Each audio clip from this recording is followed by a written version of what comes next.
প্রিয় শিক্ষার্থী বন্ধুরা, আজকে আমি তোমাদের সাথে দশম শ্রেণীর জেনারেল ইলেকট্রিক্যাল ওয়ার্কস 1 দ্বিতীয় পত্রের অ্যাসাইনমেন্টটির সমাধান করব। প্রিয় শিক্ষার্থী বন্ধুরা, ভিডিওটি শুরু থেকে শেষ পর্যন্ত থাকবে এবং আমার চ্যানেলে যদি নতুন হয় তাহলে অবশ্যই চ্যানেলটি সাবস্ক্রাইব করে রাখবে এবং পাশে থেকে বেল আইকনটিতে ক্লিক করবে, এতে নতুন নতুন আপডেটগুলো সবার আগে পেয়ে যাবে।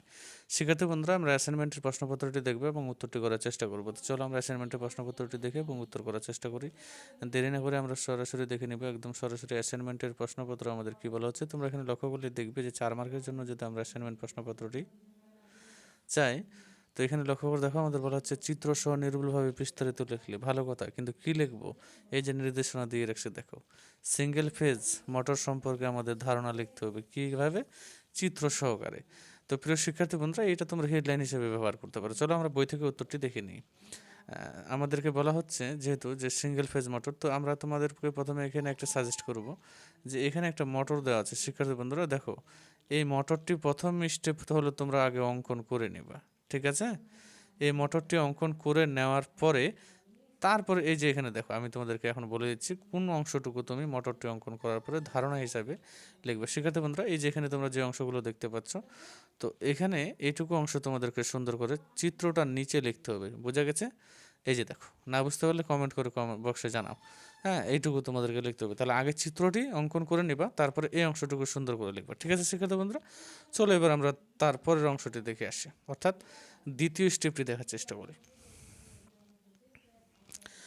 তো শিক্ষার্থী বন্ধুরা, এখানে দেখো সিঙ্গেল ফেজ যে ক্যাপাসিটার মোটরের গঠন ও কার্যপদ্ধতি আমাদেরকে বলা হচ্ছে তো সিঙ্গেল ফেজ ক্যাপাসিটার মোটরের গঠন। চলো আমরা এটিও বই থেকে দেখে নিই। আচ্ছা শিক্ষার্থী বন্ধুরা, তোমরা যদি লক্ষ্য করে দেখো, এটা কিন্তু তোমাদের অষ্টম অধ্যায় দ্বিতীয় পত্র ট্রেড 1-এর, ঠিক আছে? তো শিক্ষার্থী বন্ধুরা লক্ষ্য করে দেখো, এই যে দেখো আমরা এখানে দেখতে পাচ্ছি ক্যাপাসিটারের চিত্র, এবং এই যে অংশটুকু তোমাদেরকে আমি দেখিয়ে দিলাম, আমি তারাও একটু তোমাদেরকে ক্লিয়ার করে দিই বিষয়টি। সেটা হচ্ছে যে এখানে আমাদেরকে এই যে ক্যাপাসিটারের জন্য যে বিষয়টি লিখতে বলা। তো প্রিয় শিক্ষার্থী বন্ধুরা, তোমরা এখানে যেমনটি দেখতে পাচ্ছ, প্রথমে আগে এই চিত্রটি অঙ্কন করে নিবা। এই চিত্রটি অঙ্কন করা শেষ হলে তারপরে তোমরা এই যে দেখো, আমি তোমাদেরকে দেখো 8.4 কতটুকু লিখবা না, এই অংশগুলো তখন তোমরা এক সিরিয়ালে লিখতে শুরু করবো, ঠিক আছে? যদি এখান থেকে লেখা হয়ে যায়, এখান থেকে লেখা হলে তারপরে তোমরা এই যে এই অংশটুকু কিন্তু লিখবা, ঠিক আছে শিক্ষার্থী বন্ধুরা? তাহলে তোমরা এখান থেকে ফুল মার্কসটি পেয়ে যাবে। এতে করে কোনো রকমের আর সন্দেহ থাকে না, কারণ কার্যপদ্ধতি সহ এখানে দেখতে পাচ্ছ। তো শিক্ষার্থী বন্ধুরা, তোমরা নিশ্চয়ই বুঝতে পারছো কী কী লিখতে বলা হলো। তো এইভাবে লিখবে, ঠিক আছে? এবার তোমাদেরকে আমি তৃতীয় স্টেপ দেখিয়ে দিই। এখানে লক্ষ্য করে দেখো, তৃতীয় স্টেপটি আমাদের বলা হচ্ছে যে সিঙ্গেল ফেজ মোটরের যে সুবিধা অসুবিধা, তো সেগুলো আমাদেরকে মূলত 4টি করে নির্ভুলভাবে লিখতে বলা হচ্ছে। তো শিক্ষার্থী বন্ধুরা, চলো আমরা এই প্রশ্নটির উত্তর একটু দেখে আসি। শিক্ষার্থী বন্ধুরা, তোমরা যদি একটু লক্ষ্য করে দেখো, তাহলে আমরা কিন্তু সুবিধা অসুবিধাগুলো নিচে একটু স্ক্রল ডাউন যদি করে আসি, তো সেখান থেকে কিন্তু পেয়ে যাব। তো শিক্ষার্থী বন্ধুরা, তোমরা হয়তো দেখতে পাচ্ছ, এখানে আমি তোমাদেরকে একটু দেখানোর চেষ্টা করি। এখানে সিঙ্গেল ফেজ এসি মোটরের যে সুবিধা অসুবিধা দেওয়া আছে, তো তার মধ্যে এগুলো হলো সুবিধাসমূহ। এখানে 5টি যে দেখতে পাচ্ছ, এগুলো হলো সুবিধাসমূহ। তো আমাদেরকে লিখতে হবে কয়টি?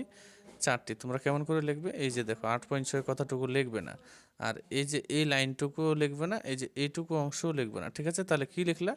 যে সিঙ্গেল ফেজ এসি মোটরের সুবিধা, এই যে 5 নাম্বারটা বাদে যেভাবে দেওয়া আছে হুবহু ওইভাবে লিখে দিবা, কোনো সমস্যা নেই, ঠিক আছে শিক্ষার্থী বন্ধুরা?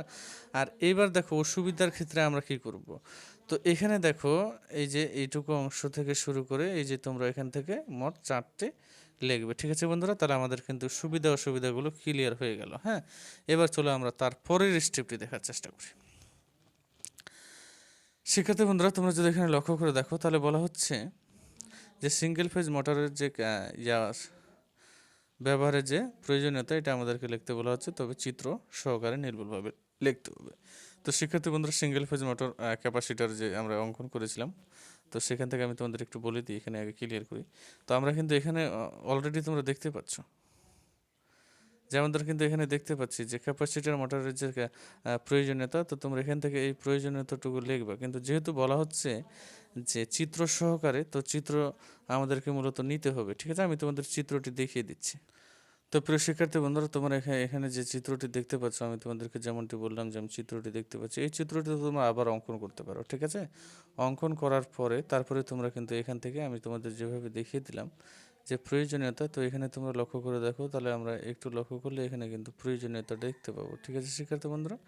আমি তোমাদের একটু ক্লিয়ার করে দিই। এই যে প্রয়োজনীয়তাটা দেখতে পাচ্ছ, এই প্রয়োজনীয়তা 8.7, এই কথাটুকু বাদে এই সম্পূর্ণটুকু তোমরা চিত্রের নিচে যদি লিখতে পারো আর যেভাবে দেখিয়ে দিলাম, তাহলে অবশ্যই তোমরা এখান থেকে হুবহু ফুল মার্কসটি পেয়ে যাবে, ঠিক আছে শিক্ষার্থী বন্ধুরা? তো এইভাবে লেখার চেষ্টা করবে। তো সবাই ভালো থেকো, সুস্থ থাকো। 4টি স্টেপের অ্যাসাইনমেন্ট, অর্থাৎ 4টি পদক্ষেপের যে অ্যাসাইনমেন্টগুলো ছিল আমি শেষ করলাম। অবশ্যই আমাকে কমেন্ট বক্সে কমেন্ট করে জানাবা কেমন হয়েছে, আর ভিডিওটিতে অবশ্যই একটি লাইক দিয়ে রাখবা, ঠিক আছে? তো সবাই ভালো থাকো, সুস্থ থাকো, খোদা হাফেজ।